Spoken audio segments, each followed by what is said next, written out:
What is up? Welcome to this week's episode of Lambgoat's Vanflip podcast. I am your host, LURK. Today, I am joined by Johnny from Los Angeles experimental industrial noise rock band Health. How you doing today, man? How's your day going? I'm great. It's a good day. I just got a mold test down here. I had to try to move this light back. A mole test? Yeah, I work in this basement and it's flooded multiple times. So I was a little worried. I was like, is there mold? But no, there's not mold. I don't think there's mold. The guy was like, hey, you get concrete walls, you're probably good. Mold test. I thought you were saying mole test, which, being flooded, I could see mole testing being a thing too. Mole, like little... The little blind animal, yeah. Yeah. No, not at all. Awesome. Well, luckily you don't have mold down there. Yeah, do you do a lot of the stuff from your basement as far as the band is concerned too? Because you guys have been going on like almost 20 years now. Well, 20 years now. So yeah.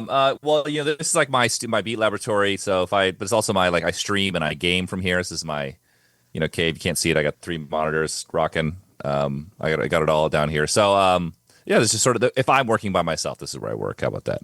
Nice. Okay. Do you prefer to work by yourself or what's like the... No, not at all. Okay. It's a collaborative effort for Health. Yeah, it is. So basically, Jake will work on his own, I'll work on my own or whatever. But then we, for the albums, we come together and we usually work with we work with another producer who's very collaborative. We've done Rat Wars in this new album that's kind of come out this year, both fully we've done with Stint, and Stint has been like a completely equal co-writer. And we've been going into his studio as much as we can, and taking long breaks between listening to the demos, texting each other. So it's a long effort. But if I work on my own stuff, I work on it here or work on it here, bring it back, etc. Interesting. And from the new album that's coming out later this year, is the only single that you guys have released, is it the one with Chelsea Wolfe? Mean? Is that the only one? That's not on the record. Oh, okay. It's on the record. Oh, okay. That's going to be on an add-on. There's going to be there's the album, but there's going to be these other tangential, we're kind of bringing back the old remix thing, but we're going to with the twist. So there's going to be these a lot more, I'd say 2 more albums worth of music coming along with this album. Nice. So you guys haven't even started to kind of share any of that material? No, not yet. We wanted to. We were hoping to drop the first single months ago. We thought this album was coming out months ago, but we have kept delaying, and it's all for the better. We've been last minute changing songs, throwing away songs, and this album was supposed to come out 1 year to the date of Rat Wars, and it's been a lot longer than that. So, and it's still not done. It's almost done. It's being mixed right now. Is that kind of like a band's choice, or just kind of like a cumulative decision between everybody? It's a band's choice. Also, there's been huge delays. People we want to work with, we're working with Wizard Blood, Drew Fall, because and he's the guy. If you look at heavy music, it's a quarter of records go through him. So he's extremely busy. But we really wanted to work with him on this record, so we worked around his schedule. He's busting ass for us right now. So it's just stuff like that. Also, we've been changing songs. We've been noting stuff. We've been throwing away songs. Playing it for people, not getting a response. I played 4 a.m. blasted with Perturbator. I was at a bachelor party. I played him the entire album. We both played each other's albums front to back, and he was like, I like everyone except that one. That riff kind of sucks. I was like, shit. And so I called Willie from Lambgoat, and we totally he played guitar, and then we swapped it out. This happened a week ago, So we've been doing some very last minute wild changes, Yeah.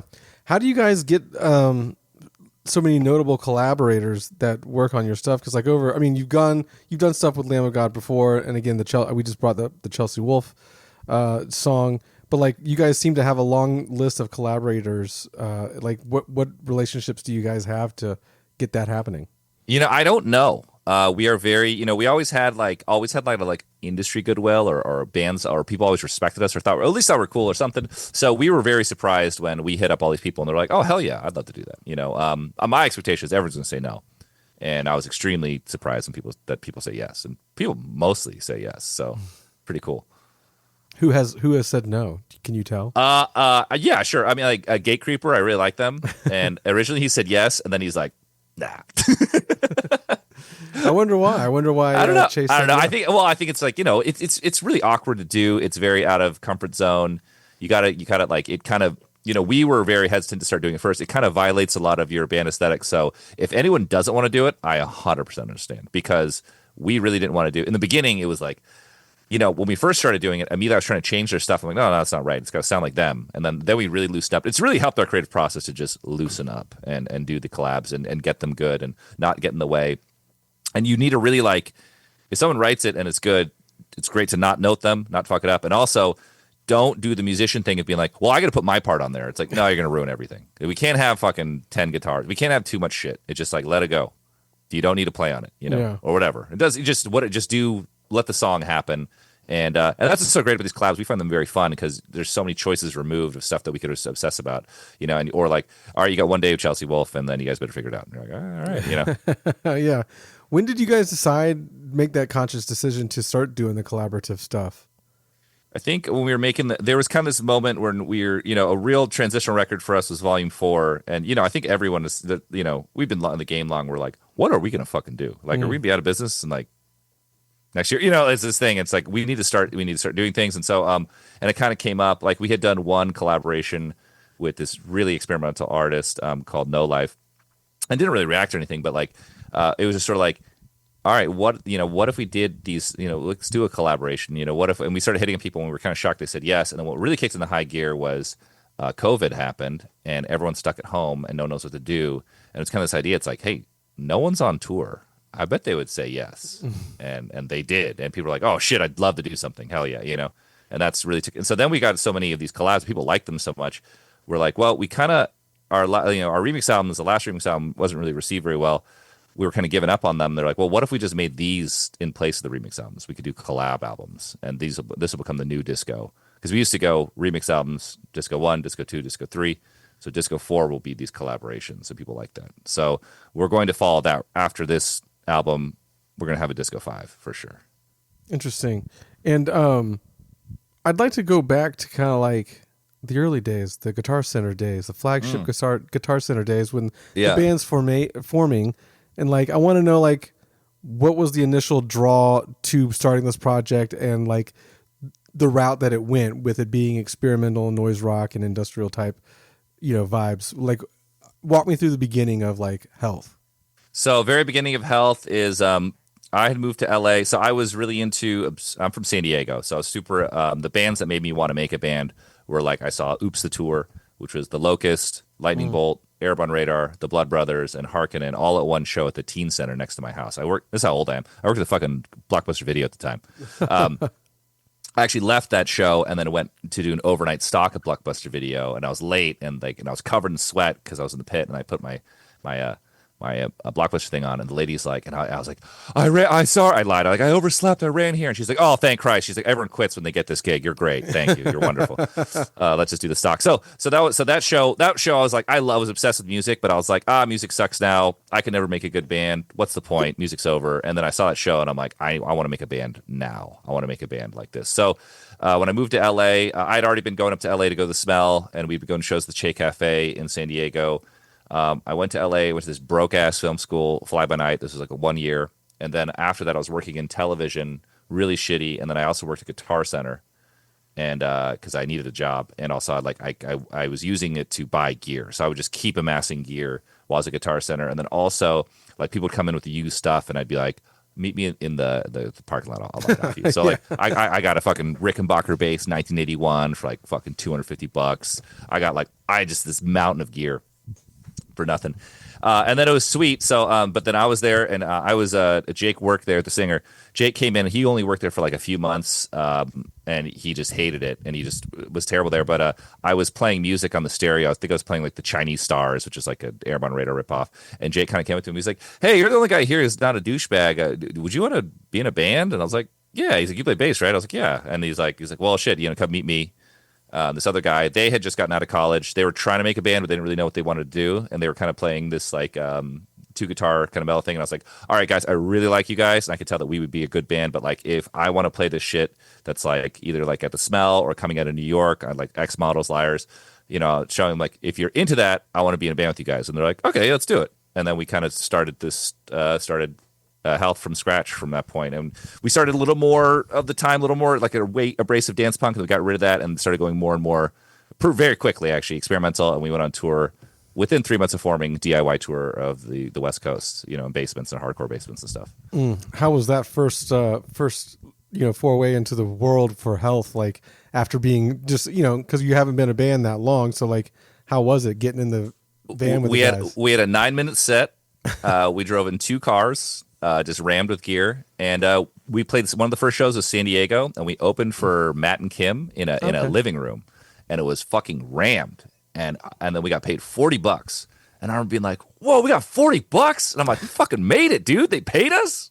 And then we were sleeping on people's floors. I just thought it was fucking amazing. Obviously, a lot of the shows were really empty. Some of the shows are great, like a lot the ones in basements or in played with a lot of hardcore bands. And then the band we went on, Alpha, but they were like a post-hardcore band. They kind of should be like a heavier Fugazi. But it was just amazing. So we immediately, from that point on, every few months, we would just quit whatever job we have and do another fucked up DIY tour, booking through MySpace. And you go to top eights and you find every band in every city and be like, can you book me a show here? Can you book me a show here? And when you come to LA, I'll book you a show at the Smell or Il Corral, and you can spend the night on my floor. And then we kind of did, the DIY show trading. So that was immediately amazing. I mean, how fun. It's so fun. Obviously now that'd be horrible at my age, but when you're young, it's fucking incredible. God, and also the amount of adventures you get in the DIY touring is like times 1,000 versus real touring. There's always something hilarious or crazy or whatever happening. Yeah, I never really I never really thought there was real touring when I was younger. Anyway, it always felt like DIY, like you just said, coming through MySpace, hitting people up. That's kind of how it was when I was in a band, and so like that to me is quote unquote real touring. It's the Live Nation version of touring is not something that I'm ever going to be exposed to. Well, all I could think of when we were doing it is because we were using the internet. Like Black Flag literally used to just like go into a town and call the record store. Yeah. And it'd be like, do you know anyone to set up a show? Or they'd show up and be like, I don't know where this place is.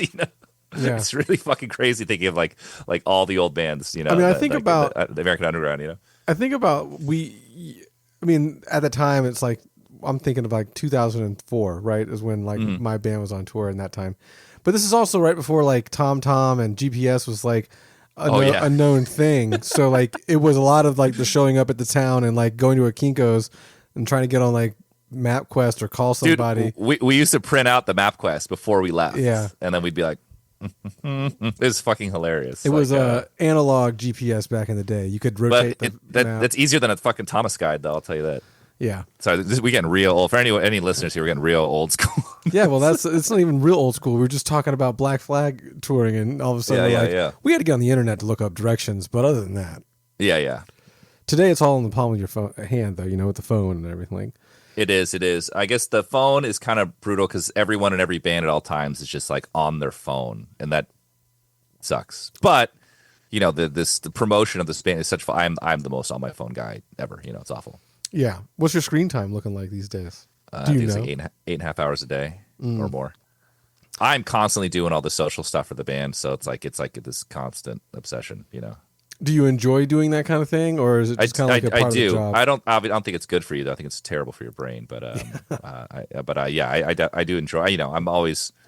I guess it feels more active because in the old days I would just be like looking at the computer and I'm like, how can we be more successful? Yeah. You just be like, it's very abstract. You're in the shower, like, it would be really nice if the band could get bigger somehow, but I don't know how. Yeah. So at least it's like I'm like doing stuff, Yeah. Preferably overnight would be ideal. I don't need to waste any more time. What the crazy thing is with this TikTok shit, it's just like it can happen overnight now, where you're like, what? But there's just no rhyme or reason. It just happens. It's like a weird fame lottery, and you're like, what? That works. Like anything can be fucking massive. It's fucking crazy. Yeah. Have you guys experienced any kind of like remote virality over the internet in the last couple of years? Never, not at all. We've always been the grinding incremental progress. We just grind. So I mean, nothing I would love more than just some shit to pop, but you can't control that. Yeah. But like I think that's good because like a lot of the bands that you said, in the beginning when you were like basing this band off of seeing a group of other bands, those bands also were slow grinds, Well, it's funny. We got, very early in our start, we got to play with like a lot of bands we looked up to, and they're super cool. And then one guy was like, he's like, hey man, no matter how good you do, you're never going to sell at a bar in Kansas City. Because that's how bad it was back then. Obviously now, we just played a massive show in Kansas City, but that was back then. Also, we've changed our sound massively. But, just he put it in perspective, it's like the old, the elder statesman of like DIY, insane music, talking to you. You just mentioned changing your music, and that was kind of like where I was going, at least changing the sound. So like, what was I want to know, like when you guys first got together, what was the sonic vision for you guys then? And then how has it evolved and changed since like the self-titled and disco days? Yeah, so the original vision, I was like, all right, I want us to kind of like we can want to do like all these New York bands are so awesome and experimental, but the cool thing about all of them, they sound totally different. So, and then we loved the LA scene. The LA scene was like versus the New York scene was like really anti-intellectual, and everyone in the New York scene like goes to like these Ivy League schools, they're all really fancy, Yeah. and everyone in the LA scene are just like people from Palmdale who ain't doing shit, like struggling through community college, and they're just have this, and but they're playing really experimental music, but they have this incredibly unintellectual, like drink 100 beers, between the noise acts playing harsh noise, they would Right. play like radio hip hop or whatever, or pop, not Euro dance, and it was awesome, awesome scene, awesome vibe. So we were kind of this idea, we were this like, we can make this West Coast version of like our version of like a New York band, our version of like an X Models with this, really abrasive regular band setup, like heavy, though heavy, hard, whatever, intense version.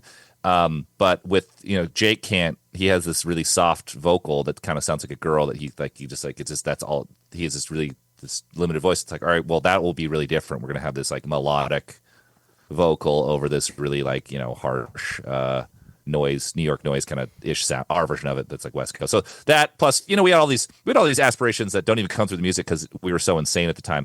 We were trying to do this classic rock stuff, but the music's all atonal, so you can't hear it. It's just bananas. When I look back at those records, I was like, I was really out of my fucking mind because like there's like so much conceptual going into this stuff, and like our new fans when they hear it, they're like, I don't understand this. I'm like, there's some things, we just had to like obvious thoughts we put together. We were so in it at the time. Also, the scene and was so into obtuse music. Anything even remotely musical was like, well, what are you doing, bud? Yeah, It's hilarious. The scene was so strange that we really fucked our minds up. What really changed is off the first record, we immediately got all these opportunities. We played all these festivals in Europe, and we got to open for Nine Inch Nails on the first album. And the first album is like barely music. It's just fucking atonal shenanigans.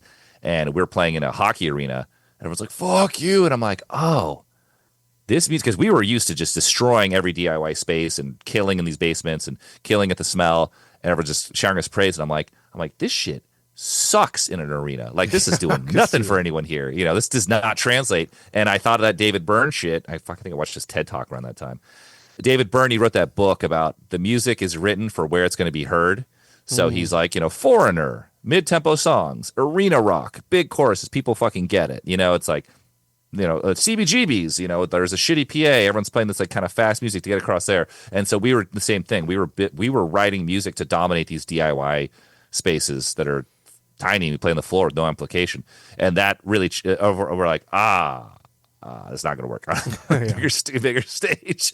And it was always this thing people say we couldn't translate live what it was. Because when you're right there 4 feet from a guy playing on the floor, it shit is fucking amazing. It's really intense. Yeah. DIY shows are awesome. As I tell people, like, dude, you can get out there and have the best time of your life for like $10. Maybe Yeah. 20. Go buy some beer. But but like go to DIY show. Shit's awesome. The shittiest punk band 4 feet from you is really exciting. Yeah. Especially or a guy, like just doing free noise and rolling the floor. Shit's incredibly compelling. You'll be shocked. Not good on a big stage or an arena, that's for sure. So that we sort of we got more musical, and then there's something really happened around the turn of the decade where we got to 2010, where electronic music really had this huge jump, and kids making music in their computers were like 10 times louder and 10 times more powerful. Especially coming time, this is really to show you the time.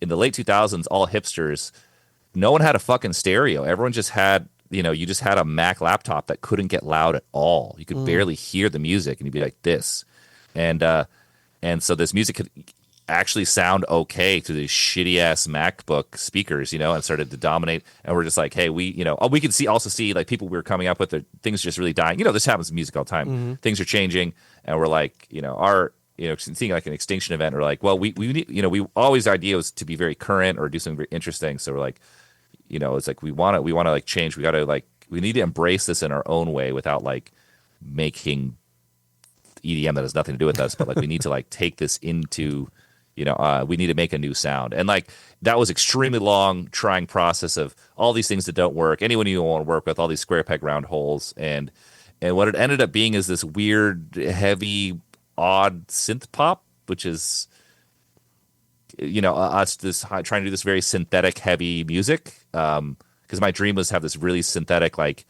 Stonefist is this sound I made, but the problem is you couldn't really pitch it that much, so it's like totally monotone. This like completely synthetic like heavy, we'd call it hard rock or metal.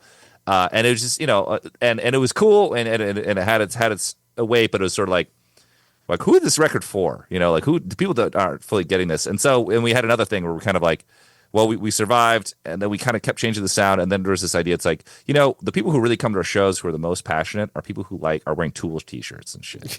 Yeah. Or into metal and stuff like that. So, we got to meet them in the middle. We got to speak their language. So it's like, all right, and the two, especially everyone from our world, hipster world, thought it was totally insane. We're like, we're going to try and implement some heavy metal guitars in our sound without staying true to our sound in the way we're going to do it. And everyone's like, what? That sounds stupid as hell. We're going to go for it. Yeah. So that's what led to Volume 4, and has kept going till now. Interesting. And we've really refined it. Yeah. And you kind of like you mentioned earlier with the vocals having like a more melodic and different sounding than the music, but like it's always been the music's kind of been somewhat abrasive, and like you said, the vocals kind of are a little off from that.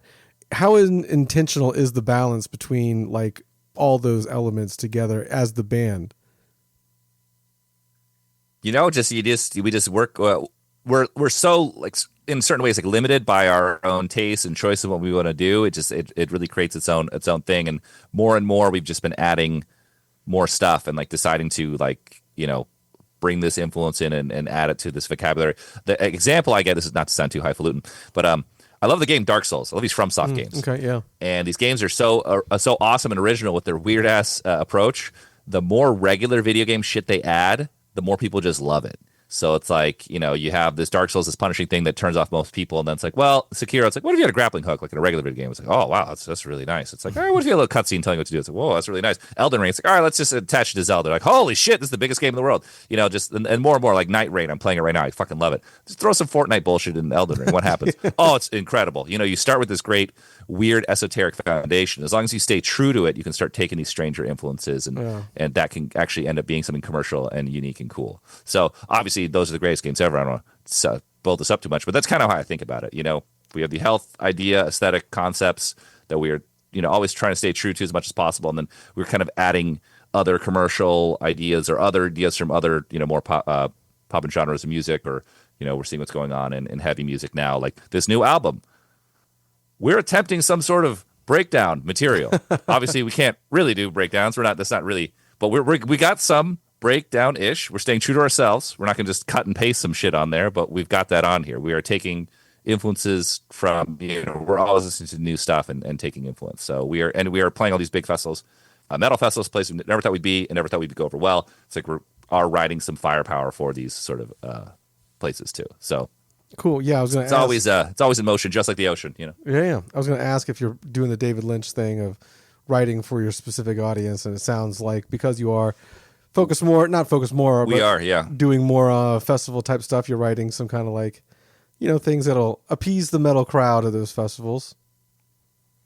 We are. Yeah. Then this album is very much doing that in a way that's not like cynical. That's the difference. I think we are excited about it. We're like, okay, because it's also, we're playing these shows. We're like, okay, people really like that one and that one. We're playing songs that aren't only a few years old. All our fans are new. A lot of them are young. They don't know any of the music. They don't know anything but pre, I don't know, 20, something. So it's like, they don't even get it. So like, all right, take that off set. Take that off set. It's like, all right, we need some more of this. We need something like this. We need like these kids want to dance, whatever. They want more of this shit. So this record is basically like, we're calling it like DLC. It's like Shadow of the Erd Tree, not to go back to Elden Ring, but it's like, all right, okay, you like Elden Ring? Here's fucking, I don't know, 18 new weapon types. It's like, check all this shit out, boom. It's like, oh, you like Elden Ring multiplayer? Here's Night Rain. You can play it all day.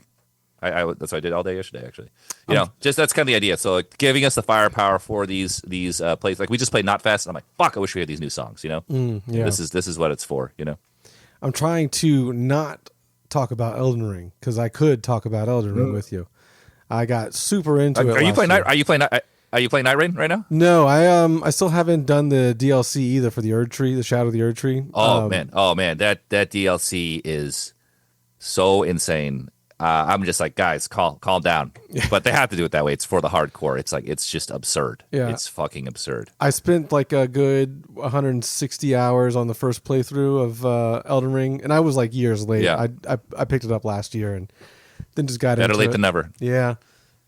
FromSoft is my all-time favorite of games. I started from Demon's Souls, and for me, it's been like getting into Metallica in like 83 or something, you know, Yeah. and you see the whole rise, like this underground thing that's just like the best, and it just keeps growing and growing. And then Elden Ring, I guess, is like the Black Album where it gets fucking mainstream. Yeah. I'm just like, yeah.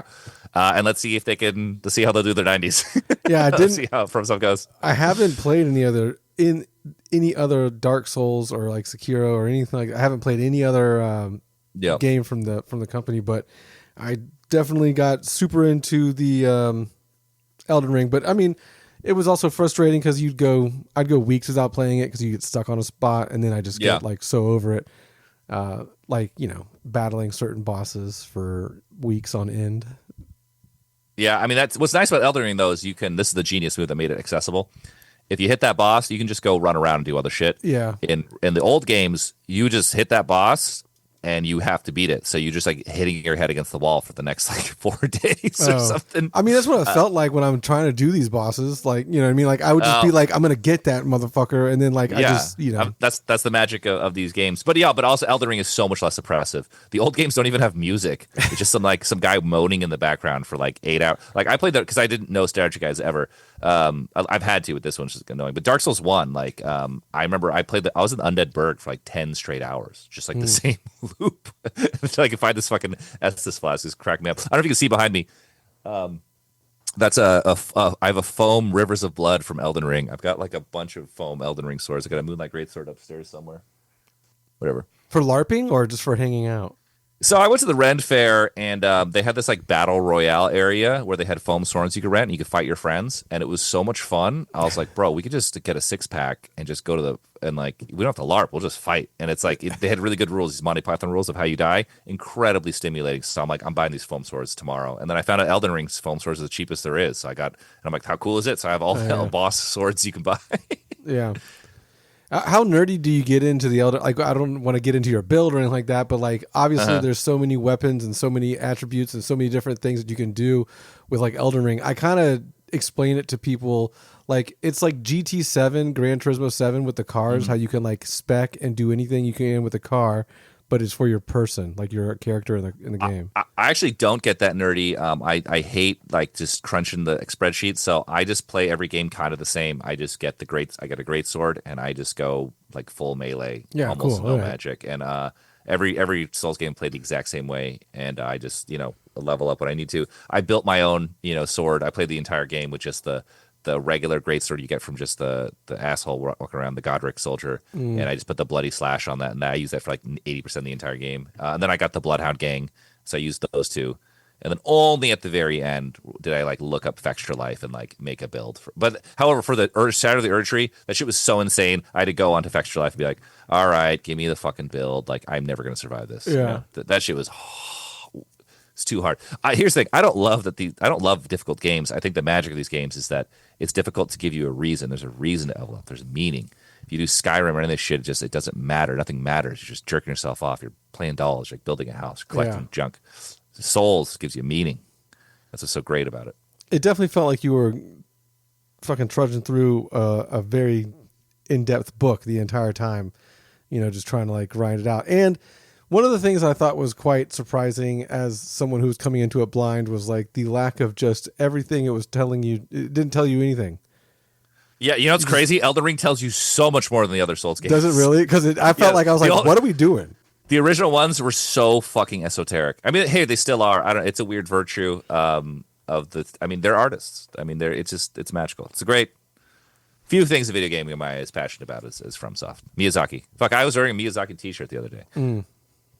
Yeah, no, I spent, I don't know, hours on that tree giant right away and then realized I could probably go around this guy and not worry about it. There is a brilliant thing about that though. They do this kind of like show don't tell, being like, I can't beat this. It's like, well, run away. And you're like, wait, you can run away? Yeah. It's like, oh, I changed it. In Bloodborne, there's this weird, powerful enemy in this weird spot, and he's guarding like a corner, and you think he must have a huge treasure. And early in the game, you just go all out to beat him. Once you beat him, there's nothing there, and you're like, oh.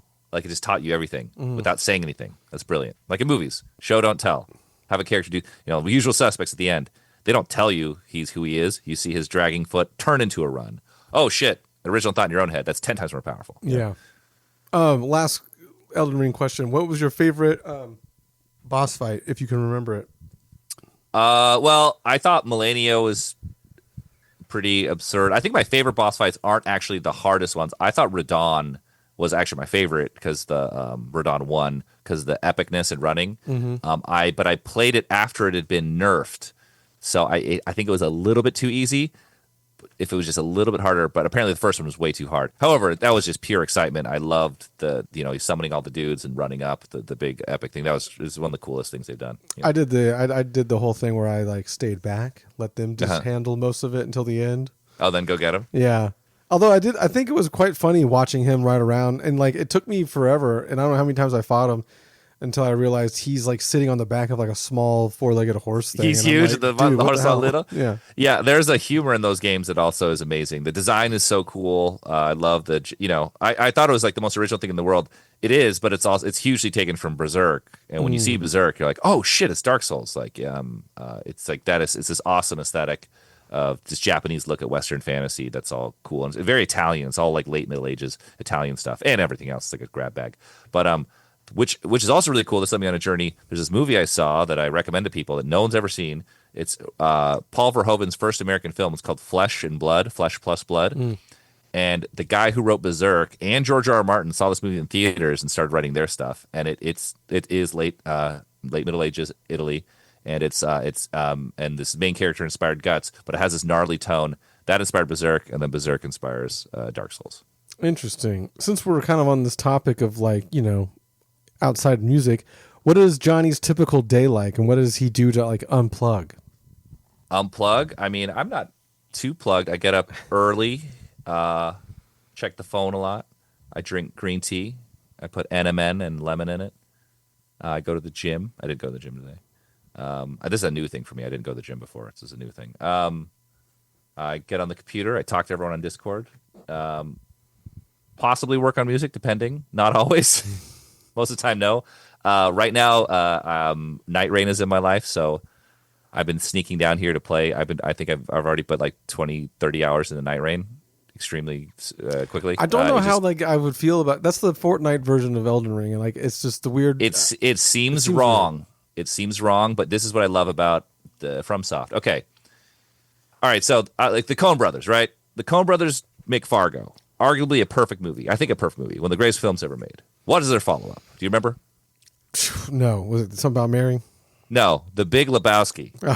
They make the Oscar winner, the most acclaimed film around, the highlight of their entire career, and their follow-up is the fucking Big Lebowski. That's amazing, and it shows like artistry what you can do. So it's really cool that Miyazaki is doing. Demon Souls was originally like they just let him. It was low stakes, so they just let him do whatever he wanted. So this guy who's been working on all these games, it's his first time directing a game. They only made it $40, limited budget. And they're just like, okay, make a multiplayer focused thing because we need to learn multiplayer to integrate it into future Elden Rings and future Dark Souls. We need to get better at this. And the two most popular mods are the seamless co-op and the randomizer. So, and they're huge. Millions of people are downloading it. It's like, well, do something with that. And all the choices made in this, even though, like I said, you take the other places from other commercial games like Fortnite, just put a little bit of it into Elden Ring, which is the greatest combat, the greatest meaning, greatest maps, greatest vibe, greatest aesthetics. Will that work? And the answer is truth. It's so fast paced, but it has to be for it to work in the session way. You'll see it like what would really happen. Like if you summon someone in Elden Ring, well, they're just going to run straight to the boss and kill the boss for you. That sucks.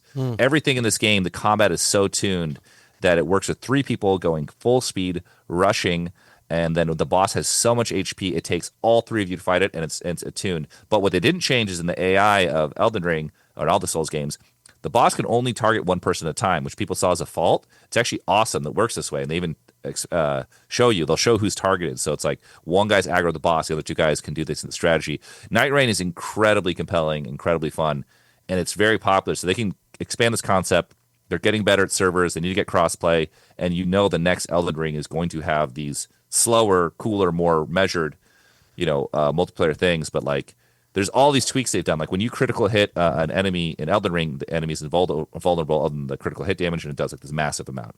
In Night Rain, it only does this amount, but the other 2 guys can wail on it the whole time. So critical hits are like this huge strategic thing. And there's just so many things like that they've changed that are amazing. So it seems wrong, but it's great. And it's for a certain type of Souls player. It's not for everyone, but I love multiplayer Souls. I've loved the combat of Souls. I've always wanted there to be a better, more fleshed out multiplayer. I do love having two guys on a boss, but the boss isn't made for it. So sometimes it's too easy. They just get more HP. Yeah. This shit is fucking hard as balls. It is so hard. They're just like three guys and like sweating, just trying to beat this boss. It is balls out. And it's got this roguelike aspect, which has never happened in Souls. You're doing this Balatro run of like picking up 6 weapons to like trick out your guy with all of these passives. It is just endlessly fun. I want to play right now. I'm just thinking about it. Just talking about it all day. it. Yeah. Yeah. Well, we can get you back there in a couple of minutes here. But No, I got some work to do now. I got to stop playing this fucking game. We're trying to finish this fucking album. I think the problem with the thing I hated about, or the thing I personally hate about the summoning in co-op in Elden Ring is I've just kind of constantly been running up on the getting, invaded by some fucking dickhead who's just for people, and just he's like, a way bigger level. It's like GTA online, but for the asshole quotient. But the cool thing, usually it's 2 against 1. We usually smoke invaders. I'm like, fuck this guy. So, have you always been into gaming? Like growing up, you just got into gaming, and then like I was super into gaming. When I became an adult, I was like, I need to get. I'm not going to game anymore. I need to become successful. And blah, blah, and then I feel that. And then the years went by, and I'm like, I seem to be wasting my life just fine, and not. It's like I might as well just throw video games back in the mix. Right. I went like almost a decade without it, and then I bought a PlayStation 5, and I was like, as long as I don't get Call of Duty and go down that rabbit hole again. And then I did, but I got like bored with it after like 5-6 months, just because it was a good dopamine rush because I hadn't played it in like forever. But it's just the same repetitive thing. And then of course you're getting smoked by all the other good players. And there's like it's just teenagers in Korea just killing you. But that was the thing. And so when I got back into gaming, because I really actually I just loved RPGs. I love the original Baldur's Gate, and I'm just like I want a great RPG experience again. And so I just went on the internet and I wrote best RPG, and Demon's Souls came up, and it was pretty recently it come out. And so I'm like, I watched an online review. I'm like, that sounds like the most interessante, cool thing. And I got it, and I was like, wow, this is the coolest game I've ever played. And then like the next year or something, or like Dark Souls came out. And so they've been putting out games at a steady clip this whole time. Yeah.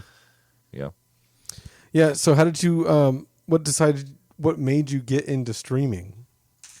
That was so we have a guy we work a lot of the modern era of health, which really is around 2020 on from COVID, where we've really got much more of an internet kind of presence band.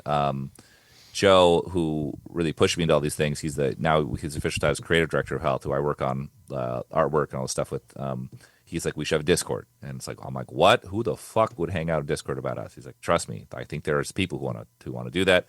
And he's like, you should stream. I'm like, oh, why would I do that? Sounds horrible. Who the fuck would watch this? And he's like, and it's hard to start. It's not natural, especially coming from my time. I'm like, I can't think of anything more embarrassing. You're just like one-way mirror on your ass, But I've gotten into it, so now I'm pretty comfortable with it. So I stream. It's extreme. I kind of talk to fans and then stream video games.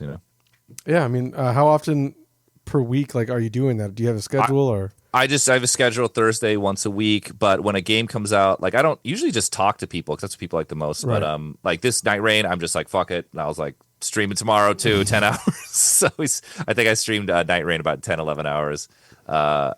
I could do that all day because now the only problem is when I'm Night Rain, it takes so much of your gaming faculties. I'm just not. I'm like, oh, hi, nice to see you. Fuck, it's like it's too crazy because I usually like to answer calls when I game, but Night Rain is like me. I'm just trying. I just really want to beat that boss. We've only beat one boss. We still haven't beat the second boss. I've put in like 25 hours. It is fucking bananas. How long has that been out so far? It's like relatively new. I know that, but came out last Thursday, so it's only been out. I don't think it hasn't even been out a week. I know they were testing like a beta a couple months ago. I did the beta test. So shout out Bandai Namco. Thank you very much. He hit me up. He's like, you want the test? And I was like, yes. And I was like, oh, this is amazing. It's what I've been waiting for. So it's fucking great. So they hooked me up.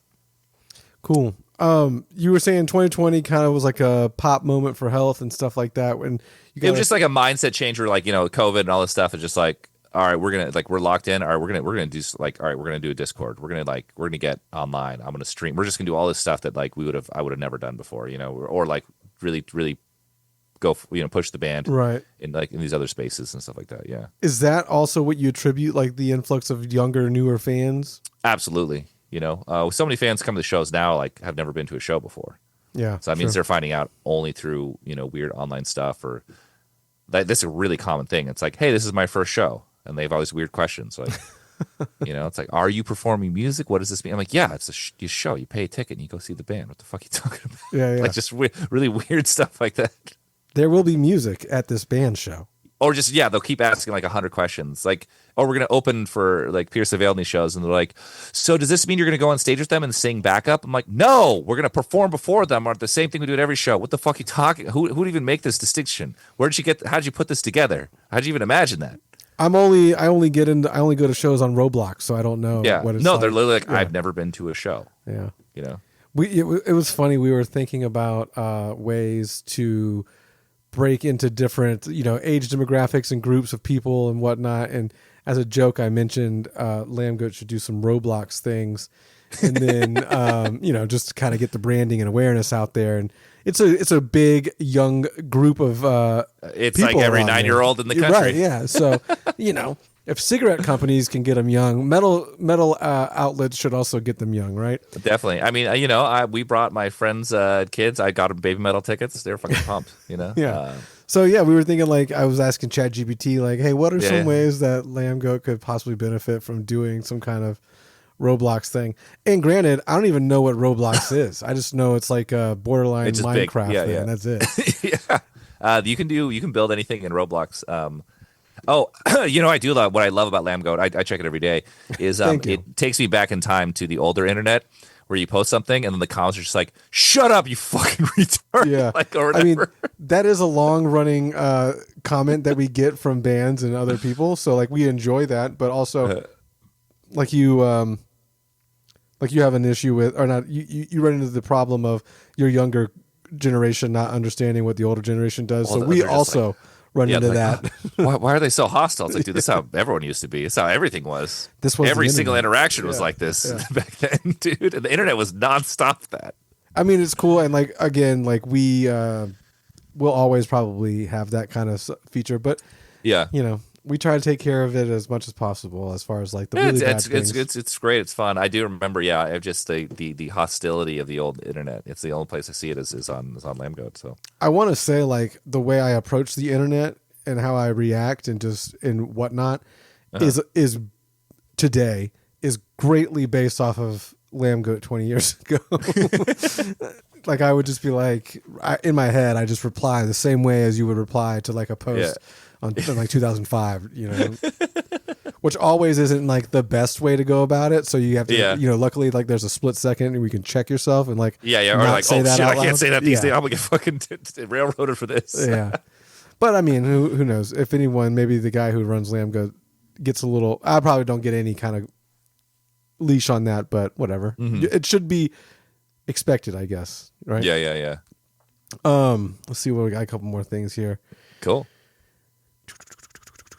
How do you handle how do you personally handle like burnout or a creative block? I mean, that's not really, it's not a thing. I mean, everyone's like, I hate touring. I'm like, fucking love touring. Yeah. That's the fun part of the gig. I love it. I got into this. I'm still doing it because I love the lifestyle so much, I understand some people fucking hate it. Some people can't sleep in a tour bus. That'd be really miserable for me. I have a really easy time sleeping, I need I prefer a bed type situation. I think everyone does. Yeah. I love drinking some beer. Well, that's got the book. It's amazing. Obviously, not everyone can do that. So it can be hell. I totally understand. But yeah, like touring is great. It's the juice. You love it. It's so addictive. It feels so good. I don't know. Obviously, it's a grind. Doing stuff, but it's not like it's like I'm like, oh god. It's all great shit. There's no burnout. Yeah. I mean, obviously, we're not like.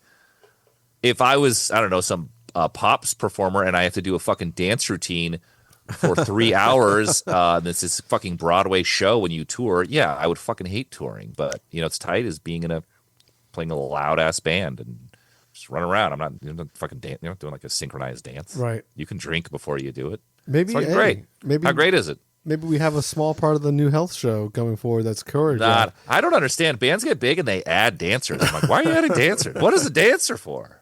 How do we get to the dance? It makes it seem kind of weirdly Broadway. Well, it turns into like a play in a weird way. I think maybe you get so much money coming in that you're just like, what do we do with all this money? Well, I think so. There is a thing, and it happens to everyone, where you're like, hey, you got to step up your production. You need bigger lights. You need a bigger show. You need something bespoke, and it keeps going. It's like, fuck, well, we're huge. We need to get some fucking dancers, get some backup singers. Yeah. Just keep going. Like that's because you need. I get it. Like it needs to keep. I mean, I've seen Rammstein.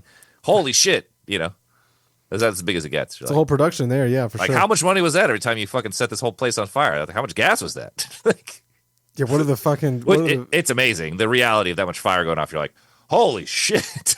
I remember watching, the Rammstein thing, their production has always been fucking huge and wild. I remember watching the Family Values '01 tape.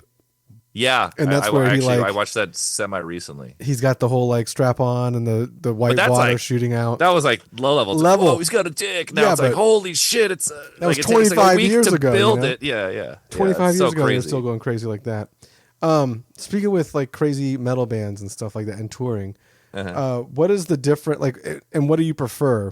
Do you prefer kind of metal bands to electronic industrial band or other types of acts, rock acts? Compared to the hardcore metal bands? Oh, what do you mean? Just as people? Or no, not as people. I don't want to say that, but maybe for what's best for health, as far as we're really flattered and really surprised and thankful. We've been really accepted at all. We're playing all these metal festivals, and you expect everyone's going to be mean to you. Everyone's like, hey, what's up, man? Oh, I love your shit. They're really fucking nice. They're like, oh, they know. So it's been a really great experience. I mean, I think, what do you want to call it? Heavy music. They're definitely the best fans in the world and really passionate. And, we came from a different scene. We've been in a very, we used to play well, I guess when health started getting all this buzz, there is no noise scene. So we moved and we started playing into we Pitchfork, Hipster. We played all the coolest, most credible festivals, some of the electronic festivals. It was awesome time, great time, love it. And I was young then too. But those people are amazing. But they're also when they watch you, they're like, I'd probably make a better band. It's like, oh, when I make my band, it's going to be way better than this. They just have a very different relationship. They're not like a fan. They appreciate it. They think you're cool, and after a few years go by, you won't be cool and they will move on, because they are pretty cool people themselves. They live in New York, whatever. It's just a very different thing, It's a different scene. And when you're in that sort of zone, your show is massive in New York, show's massive in LA, massive in Austin, massive in Chicago. And then you'll play the middle of the country and there's fucking no one there. Yeah. Metal, best people in the fucking world. They're at the fucking show. They're in fucking Kansas City. They buy that t-shirt. They love you. And they're not sitting there like, yeah, I'd make a cooler band, or that was a lame reference, or whatever. It's a lot cooler. Great fans. What I would like to know is, where did you sell the most butt plugs at?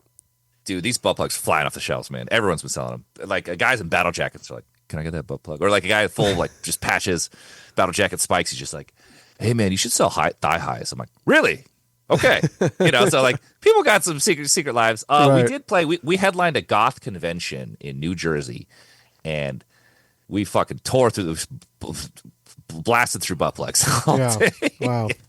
Couldn't keep them on the shelf. Where was that? I don't know if you guys were the first that I saw doing that, at least in our little world, but you guys were definitely the first article I wrote about, at least after taking over. A lot of this stuff, it's I spend so much time with the fans and I talk to the fans. So we're a very focused group band. And up until, a few years ago, I always did the merch, the entire history. I always did the merch and I always talked to people.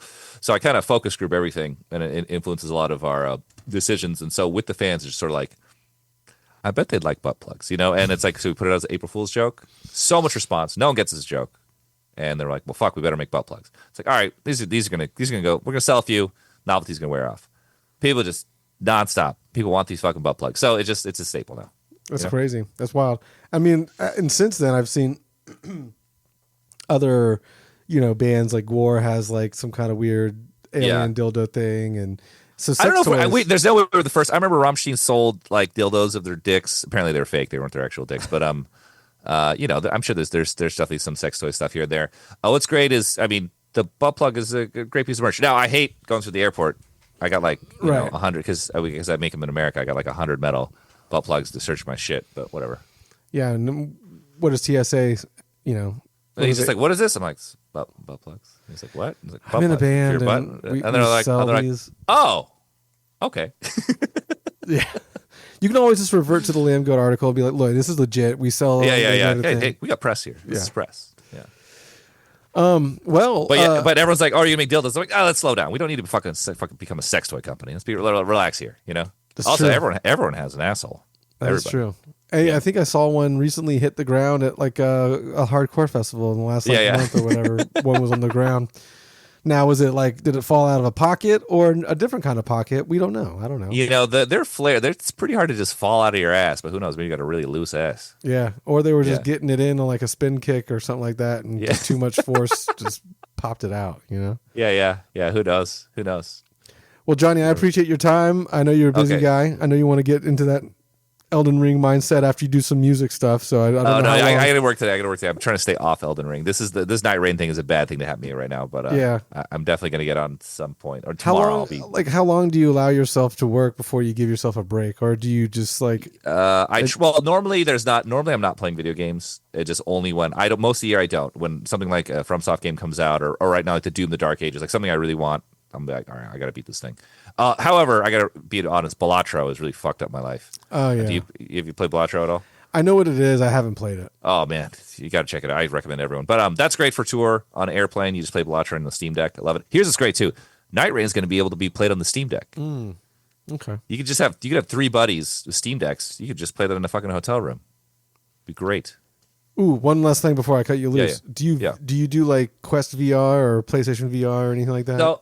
Someone gave me a free VR headset, and someone asked me to DJ in VR chat, so I want to try that out. And then everyone keeps being like, "Have you tried out VR porn yet? Have you tried out VR porn?" I'm like, "Well, I kind of want to try out VR porn," but I don't. My fear is like if someone walks into me with this fucking helmet on, this is I can't see anything. This is terrible. True. I need like Fort Knox. Like just no one's coming around. I just can't risk that one. Yeah. But I want to try it. I do want to try it. Of course, we all want to try VR porn. There's this guy I know. I said we are our old lighting guy. He smoked like a ton of weed, and then he put on the VR headset, and he did one where he was a woman, and then it like fucked him up. He had this whole like identity crisis. Oh wow, yeah. I just want to go. I keep seeing these videos from like for Phantom Sense and like just people in VR chat talking about like Phantom Sense, like when you walk through them, they can feel it in real life. So I just want to kind of run around and do that to people. I did, yeah. The VR chat thing, people tell me it's actually really fun. I'm supposed to DJ a party there. I gotta hit this guy up. I forgot what happened about that, but I do want to try. I want to try VR chat out. Nice. Oh, speaking of DJing, did you or do you have it coming up where you and Holiday Kirk are DJing? Oh, that already happened. Yeah, that was great. That was a big show. I DJ'd. He had a cyberpunk. Mr. New Metal is branching out into the themed rave business, which is very big right now. Yeah. It was a cyberpunk themed rave with huge LED wall, and that was great. Yeah, we partnered with him on the New Metal Agenda website, and it's odd because I also DJ a New Metal night as well. Oh, really? On this side of the country, but it's strictly New Metal. I know he's doing other things like raves. He's just doing separate parties. It's so funny how weird this is getting though. Like Kirk told me he DJ'd a Creed themed rave. Yeah. And I'm like, Creed? But like the kids think Creed's cool. Apparently it was a disaster. It was like 10 people came. But I was like, who the fuck thought of the Creed themed rave? But obviously, everywhere in town there's like Blood rave, Blade themed raves everywhere. I did a Hellraiser themed rave. There's an Alien one. I'm waiting for a Baldur's rave. They should call me. But yeah. We did we did our New Metal night, and then I think the night after or the night before was a Baldur's Gate themed. What are those shows? They're like scantily clad women. It's not burlesque. Yes, it was a LGBTQ burlesque. Baldur's Gate. Baldur's Gay is what it was called. Baldur's Gay. Yeah, so that was the event. You know what? It's actually very on brand. Yeah, it's perfect. Have you played Baldur's Gate 3? No, I haven't. So I don't know anything about it. It's brilliant. You gotta play. It's brilliant. It's fucking brilliant. I got the fucking statue right there. God, what a game! I'll have to check it out. Yeah, Johnny. Well, I appreciate your time. Thank you very much. If you want to shout out your streaming stuff, I don't know that off the top of my head. Yeah. So if you want to find me, obviously look for Health anywhere. I stream and game and DJ under the name Johnny Health, Johnny_Health, and I'm the most available guy in rock and roll, as they say. You can even call me direct. I'll give you my phone number. Well, I got two here. We have two health hotlines. Let me see if I can remember off the top of my head. 213-459-3841. I think that's right. I could be wrong, but whatever. You just look at our shit. Dial it And up. I stream every Thursday on Twitch and YouTube same time. Awesome. And when will we get like a formal announcement for the new album? So I'm hoping that we can put out a new single in July, and then from that point, there's going to be a goddamn avalanche of music. So a rollout will. I am planning a very ambitious rollout. I have a PowerPoint I have made here to show to the label and people we're trying to work with. But yeah, so cool. We're gonna have a very exciting summer and fall. Rat Girl Summer 2, we'll call it. Rat Girl. And I think the next touring dates, are those the ones with Pierce the Veil? So we're doing right now in a 2 weeks. We're leaving on June. We're going to do a European festival run. We're doing like Hellfest and Rockfest cool. like a lot of metal festivals in Europe and Spain. And then yeah, we have 2 tours with Pierce the Veil. One arenas in the middle of the country, and then one in South America arenas, which is very sick. So they will. You will come to Brazil, as they say in the comments. We are literally coming to Brazil. All right, Johnny. Thank you very much for your time. Best of luck with everything, and see you soon. Awesome. Thank you, man.